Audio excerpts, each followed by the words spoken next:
हरिओम। चलिए शुरुआत करते हैं। जो प्रश्न अभी तक बीएड के प्रश्न पत्र में आए हुए हैं उन प्रश्नों के बारे में चर्चा करेंगे। तो सबसे पहले हम चर्चा करते हैं प्रश्न नंबर पहले प्रश्न की। इस प्रश्न में लिखा है कि वैदिक काल में शिक्षा की व्यवस्था की विस्तृत विवेचना कीजिए या वैदिक कालीन शिक्षा के उद्देश्य एवं आदर्शों को लिखिए। तो ये प्रश्न जो है, या फिर प्रश्न आ सकता है कि वैदिक कालीन शिक्षा के उद्देश्य एवं आदर्शों को लिखिए। तो ये प्रश्न 2010 में आया हुआ है। 2010 और 11 में ये प्रश्न आया हुआ है। 2010-11 में। तो चलिए शुरुआत करते हैं। यानी कि वैदिक काल में शिक्षा की व्यवस्था, सिस्टम ऑफ एजुकेशन इन वैदिक पीरियड।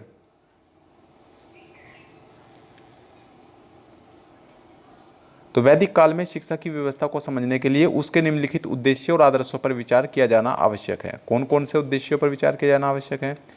नंबर 1, पहला है शिक्षा प्रणाली। शिक्षा प्रणाली की बात करते हैं तो वैदिक काल में छात्र माता पिता से अलग गुरु के घर अथवा गुरुकुल में शिक्षा प्राप्त करता था और गुरु मौखिक प्रवचन के द्वारा शिक्षा प्रदान करते थे और छात्र श्रवण के पश्चात में चिंतन और मनन करते थे। अतः मौखिक पद्धति का प्रचलन अधिक था। वैसे कभी वाद विवाद करना, कथा प्रणाली का प्रयोग, गृह कार्य, ये सभी विशेष बातें भी होती थी।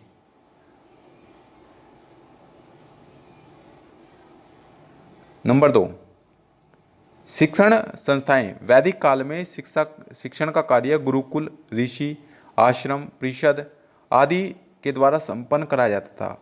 गुरुकुलों में ही अन्य संस्थाओं की अपेक्षा छात्रों को शिक्षा प्रदान की जाती थी। अतः वैदिक काल में गुरुकुल प्रणाली अत्यधिक प्रचलित थी। गुरुकुल नगरों के कोलाहल से दूर स्थापित किए जाते थे और गुरु को छात्र का आध्यात्मिक पिता माना जाता था। गुरुकुल की व्यवस्था गुरु छात्रों की सहायता से संपन्न करता था और इस प्रकार से शिक्षा का स्वरूप हमें गुरुकुल कांगड़ी, हरिद्वार और विश्व भारती जैसे अंतर्राष्ट्रीय शिक्षा केंद्रों में आज भी देखने को मिलता है। पॉइंट नंबर 3, पाठ्यक्रम तत्कालीन पाठ्य विषयों में दर्शन, व्याकरण, ज्योतिष, तर्क विज्ञान, कल्प, छंद आदि को उच्च स्थान दिया जाता था। बात करते हैं नेक्स्ट पॉइंट की। परा परा कहते हैं आध्यात्मिक विद्या, और अपरा यानी कि लौकिक विद्या, समाज की विद्या, दोनों प्रकार की विद्याओं को पाठ्यक्रम में स्थान दिया जाता था। नृत्य कला, संगीत कला, अभिनय और ललित कलाओं को स्थान दिया जाता था। स्वास्थ्य शिक्षा का पाठ्यक्रम में विशेष स्थान था। परीक्षा प्रणाली, तत्कालीन परीक्षा प्रणाली जो आज की भांति नहीं थी, यानी कि जैसे आज परीक्षा प्रणाली है उस प्रकार से उस समय शिक्षा प्रणाली नहीं थी। परीक्षा जो थी वो प्रतिदिन ली जाती थी और दूसरे पाठ पढ़ाने से पहले मौखिक परीक्षा ली जाती थी। दूसरा पाठ पढ़ाने से पहले मौखिक परीक्षा ली जाती थी। मूल्यांकन गुरु के द्वारा छात्रों के दैनिक कार्य के आधार पर किया जाता था। जो हम इवैल्यूएशन कहते हैं, जिसे मूल्यांकन कहते हैं, वो गुरु के द्वारा छात्रों के दैनिक कार्य यानी कि रोजाना के कार्य के आधार पर किया जाता था। नेक्स्ट पॉइंट है अनुशासन। अनुशासन यानी कि छात्र जो थे वो आत्मानुशासित रहते थे। दंड आत्म सुधार या अंतःकरण की शुद्धता के लिए माना जाता था। अगर किसी को दंड देना भी हुआ तो वो मजबूरी में दंड देना पड़ता था। इसलिए स्व अनुशासन यानी कि सेल्फ डिसिप्लिन की प्रथा थी। छात्र गुरु के प्रति आज्ञाकारी और विनम्र होते थे। स्त्री शिक्षा वैदिक काल में नारियों की शिक्षा प्राप्त करने की पूर्ण स्वतंत्रता थी, यानी कि नारियों को भी शिक्षा प्राप्त करने की उस समय स्वतंत्रता थी। और अगर उस समय की हम नारियों की बात करते हैं तो उसमें अपाला, रोमसा, श्रद्धा, इड़ा, सरस्वती, इंद्राणी आदि अनेक उच्च शिक्षा प्राप्त नारियों के नाम तत्कालीन ग्रंथों में मिलते हैं। यानी कि उस समय के जो ग्रंथ थे उनमें ये सभी नाम पाए जाते हैं, लिखे गए हुए हैं। नेक्स्ट पॉइंट है गुरु शिष्य संबंध। वैदिक काल में गुरु शिष्य का संबंध अत्यंत निकट और घनिष्ठता का था, यानी कि गुरु और शिष्य के बीच में घनिष्ठता का संबंध था। दोनों एक परिवार के सदस्य के रूप में रहते थे और गुरु आध्यात्मिक पिता के रूप में माना जाता था। छात्र गुरु को बड़ी श्रद्धा एवं सेवा भाव से रखते थे। जो छात्र हैं वो गुरु के प्रति बड़ी सेवा और श्रद्धा भाव रखते थे। गुरु की आज्ञा का पालन करना, गुरु की आज्ञा का पालन करना, सेवा करना, दैनिक कार्य करना, भिक्षा मांगना, व्यवस्था संबंधी कार्यों में गुरु की सहायता करना, ये सभी छात्रों के प्रमुख कर्तव्य माने जाते थे। डॉक्टर अल्तेकर के अनुसार छात्र तथा अध्यापक के मध्य किसी संस्था के माध्यम से संबंध नहीं था, बल्कि उन्हें सीधे उन्हीं के बीच में संबंध था। गुरु का प्रमुख कर्तव्य छात्रों को शिक्षा प्रदान करना था और वे शिष्यों के प्रति बड़े स्नेह रखते थे और विद्या देकर छात्रों के नैतिक, शारीरिक, बौद्धिक, सामाजिक विकास में सहायता प्रदान करते थे। अध्यापन के साथ साथ में वे छात्रों को वस्त्र, भोजन, चिकित्सा आदि सभी की प्रबंध भी जो है गुरु ही करता था। प्राथमिक शिक्षा। Doctor AS. अल्तेकर के अनुसार प्राचीन भारत में संभवतः 400 ईसा पूर्व से पहले प्राथमिक शिक्षा की कोई व्यवस्था नहीं थी। अगर हम प्राथमिक शिक्षा की बात करते हैं तो डॉक्टर ए.एस. अल्तेकर के अनुसार प्राचीन भारत में संभवतः 400 ईसा पूर्व से पहले प्राथमिक शिक्षा की कोई व्यवस्था नहीं थी। उस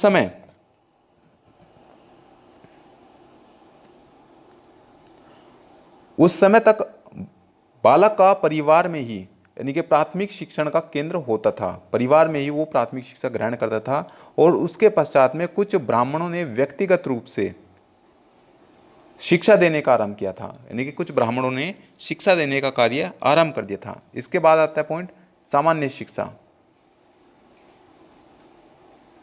सामान्य शिक्षा तो प्राथमिक शिक्षा पर ब्राह्मणों का एकाधिकार नहीं था, यानी कि जो प्राथमिक शिक्षा है उस पर, प्राइमरी एजुकेशन जो है उस पर ब्राह्मणों का अधिकार नहीं था। अतः उन्हें धर्म ग्रंथ में इसका विवरण न देकर इसकी उपेक्षा की थी। संतोष कुमार दास ने ठीक ही कहा है कि ब्राह्मणों के पास उस शिक्षा की उपेक्षा करने के कारण थे जो उनके हाथ में नहीं थी, मतलब वो शिक्षा उनके हाथ में नहीं थी, इसलिए ब्राह्मणों ने प्राइमरी शिक्षा यानी कि प्राइमरी एजुकेशन या प्राथमिक शिक्षा की जो है उपेक्षा की थी।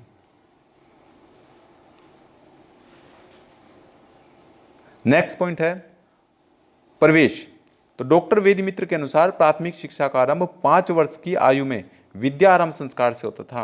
अगर हम बच्चे के प्रवेश की बात करते हैं तो प्रवेश जो होता था बच्चे का वो 5 वर्ष की आयु में विद्या आरंभ संस्कार से प्रवेश होता था और सभी जातियों के बालकों के लिए यह प्रवेश जो था अनिवार्य था। इसका अभिप्राय यह है कि सभी जातियों के बालक प्राथमिक शिक्षा ग्रहण कर सकते थे। इस शिक्षा की अवधि का ज्ञान प्राप्त कर लेने के लिए स्रोत उपलब्ध नहीं है, यानी कि ऐसे रिसोर्सेज हमारे पास उपलब्ध नहीं है जो इसके बारे में बता सके। परंतु डॉक्टर ए.एस. अल्लेकर का मत है कि इसकी अवधि कितनी होती थी, 6 वर्ष होती थी। उन्होंने बताया कि भाई इसकी अवधि 6 वर्ष होती थी। पॉइंट नंबर 3 पाठ्यक्रम।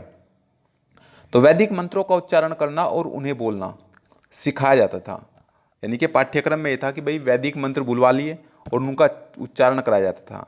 अतः वैदिक मंत्रों का स्मरण करना, पढ़ना, लिखना, भाषा साहित्य, व्याकरण और तत्कालीन पाठ्यक्रम में सम्मिलित थे। अब बात करते हैं उच्च शिक्षा की। उच्च शिक्षा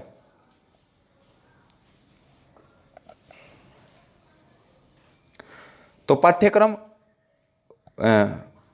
में परा का अर्थ होता है आध्यात्मिक, यानी कि पराविद्या और अपराविद्या यानी कि लौकिक विद्या। तो 2 प्रकार की विद्या प्रयोग होती थी, एक पराविद्या और दूसरी अपराविद्या। पराविद्या को हम आध्यात्मिक विद्या कह सकते हैं और अपराविद्या को लौकिक विद्या कहते हैं। तो दोनों को ही स्थान उस समय की शिक्षा पद्धति में दिया गया था। पराविद्या के अंतर्गत वेद, वेदांग, पुराण, दर्शन और उपनिषद, इन सब आध्यात्मिक विषयों, ये सभी आध्यात्मिक विषय पराविद्या के अंतर्गत आते थे। इसके बाद थी जो अपरा विद्या थी, अपरा विद्या के अंतर्गत इतिहास, तर्कशास्त्र, भूगर्भ शास्त्र, भौतिक शास्त्र, ये सभी लौकिक विषय आते थे। उच्च शिक्षा में प्रवेश की बात करते हैं तो उच्च शिक्षा में प्रवेश केवल ब्राह्मणों, क्षत्रियों और वैश्यों को ही शिक्षा दी जाती थी। छात्र सामान्य रूप से 8 वर्ष की अवस्था में, 11 वर्ष की अवस्था में और 12 वर्ष की अवस्था में ही, उस आयु में ही संस्था में प्रवेश करते थे। साहित्य और धर्मशास्त्र के अध्ययन की अवधि 10 वर्ष और एक वेद के अध्ययन की अवधि 12 वर्ष थी।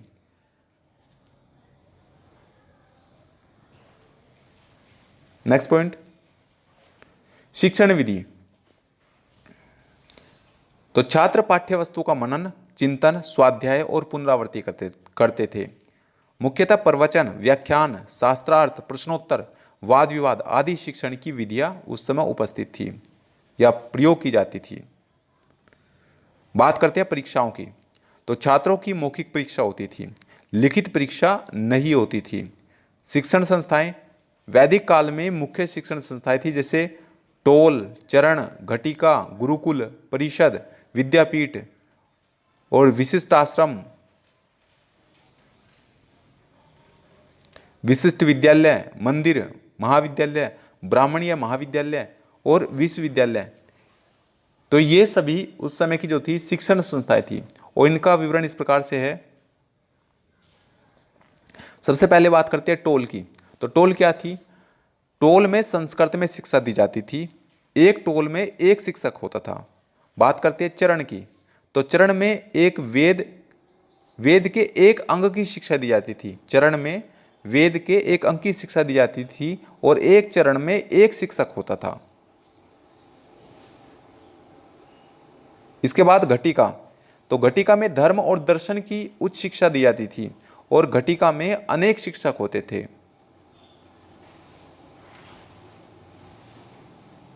इसके बाद गुरुकुल।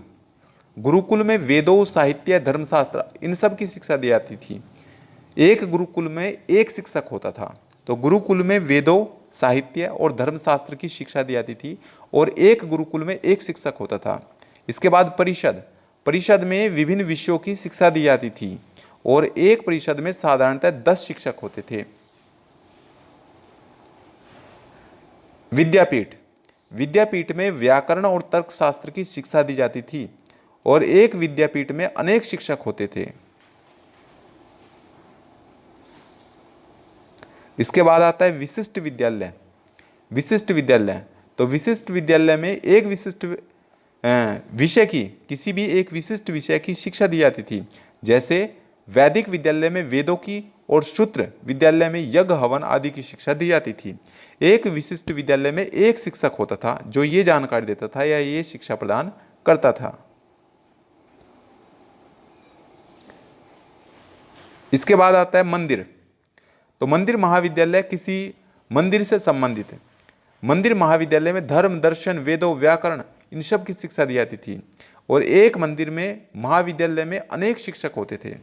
एक मंदिर जो महाविद्यालय होता था उसमें बहुत सारे शिक्षक होते थे। फिर आता है ब्राह्मणीय महाविद्यालय। तो ब्राह्मणीय महाविद्यालय, इस महाविद्यालय को चतुष्पंथी भी कहा जाता था क्योंकि इसमें चारों शास्त्रों की अर्थात 4 विषयों की शिक्षा दी जाती थी। दर्शन, पुराण, कानून और व्याकरण इनकी शिक्षा दी जाती थी। एक ब्राह्मणीय महाविद्यालय में एक शिक्षक होता था। फिर आता है विश्वविद्यालय। उच्च शिक्षा की कुछ संस्थाओं ने कालांतर में विश्वविद्यालय का रूप ग्रहण कर लिया और इनमें धार्मिक शिक्षा के अतिरिक्त वाणिज्य, चित्रकला, चिकित्सा शास्त्र इन सब की शिक्षा भी विभिन्न शिक्षकों के द्वारा दी जाती थी। बनारस, नालंदा और तक्षशिला विश्वविद्यालय ये सबसे प्रसिद्ध विश्वविद्यालय थे। यानी कि बनारस, नालंदा और तक्षशिला विश्वविद्यालय विश्वविद्यालय सबसे प्रसिद्ध विश्वविद्यालय थे।